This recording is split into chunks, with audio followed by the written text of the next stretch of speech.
Hey guys, today I'm going to show you how to take a driver knee airbag out of a BMW 2012 550i. So if you look down here, you have two bolts. You have a T20 and a T30. The black one's a T20 and the silver one's a T30. If you go to the other side, you can see as well, there's two bolts right there. So you want to go ahead and screw those two.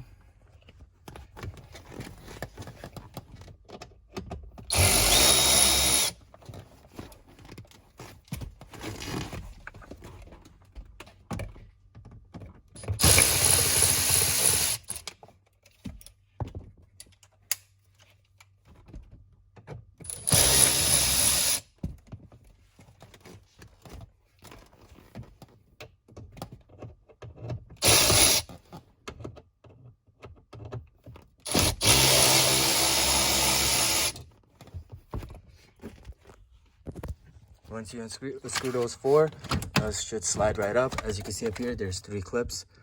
One there, one by my thumb, and one over there.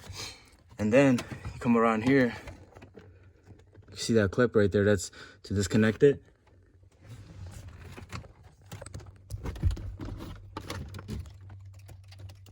Right here. So all you gotta do, just pop that cover up carefully without breaking it. Your little flat screwdriver, pop it in there, and then you just pry it right out. That's it, and it's out. And then to just reverse the process to put it back in.